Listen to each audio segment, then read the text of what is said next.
Definition of a coward, Act 1, common sense. How are you?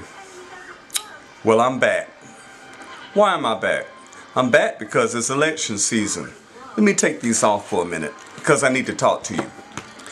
One of the things that I'm a little displeased about is the fact that we have among us cowards. Yes, I said cowards.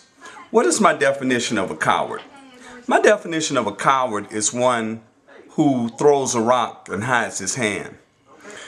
If you will, one that, for instance, would destroy an economy and keep silent, never accepting responsibility for the crisis that they created. Who am I speaking of? No other than your fellow Republicans. That's right, the Republican Party.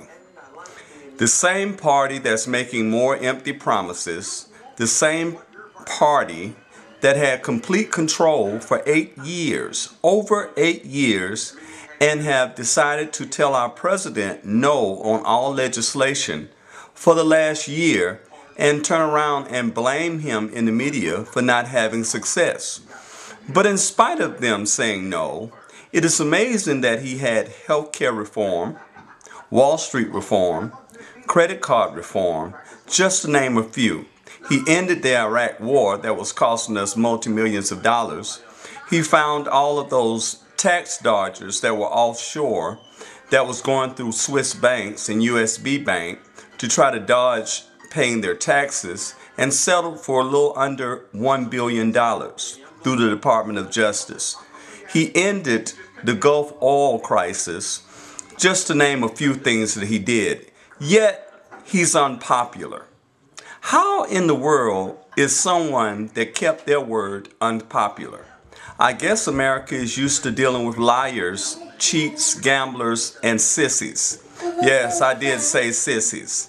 Sissies as in the Republican Party. Sissies as in the Christian conservatives who preach out against homosexuality and then go into bath stalls and tap their foot trying to pick up male homosexuals. These are just a few of the topics that I will be dealing with when I deal with my launch of Common Sense. This is only Act 1.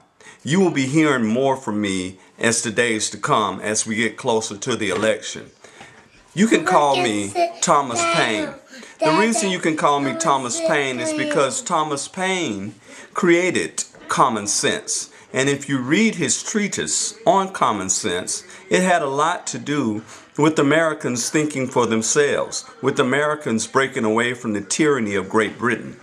Well, we're in that time such as today, where the top wage earners are only 10 to 15% of the people, while everyone, including the middle class and the poor, are suffering. But in spite of that, we have a Tea Party who is backed by rich people who continue to walk around and try to stir up racism, try to stir up anger for no apparent reason other than the fact that they just want to raise hell. That is the only reason they're doing it, and because they're being paid well. We have Sarah Palin, on the other hand, that is sitting there trying to get some footing politically so she can make a run for the White House. Yes, the White House. She's not invested in the people, but she tries to portray herself as being one of them. Well, Sarah Palin, if you are one of them, then tell us something. Why is it that you have to ask for $79,000 per appearance? If you are a true leader, then true leaders show up for free. Maybe you should ask that. Maybe that's the capitalistic side of you that is so in tune with the Republican Party.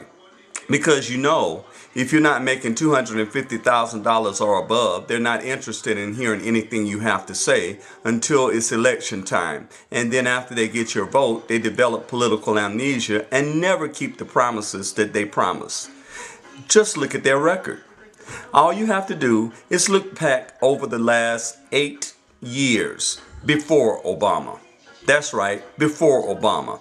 But it takes a true coward to make a mess that they made and try to be silent enough just to get back into their seats so they can do more damage to the economy. That's right, I said it. Nobody else needs to say it, and nobody has the courage to say it. The media certainly isn't talking about it. And if you're responsible people of the media, then of course you will start the story at chapter 1. Chapter 1 being you misappropriating funds when you're selling houses so you can get a higher commission, knowing that the housing market is going to burst.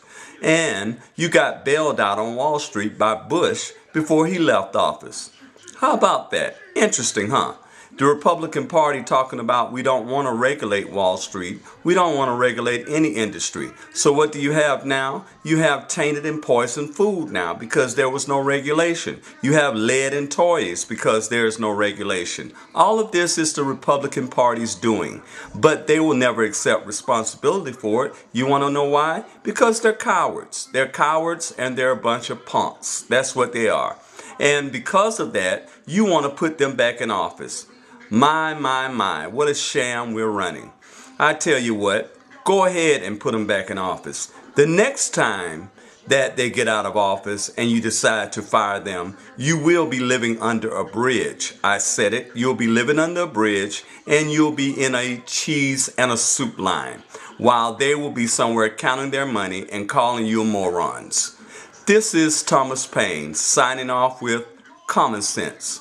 America, think for yourself.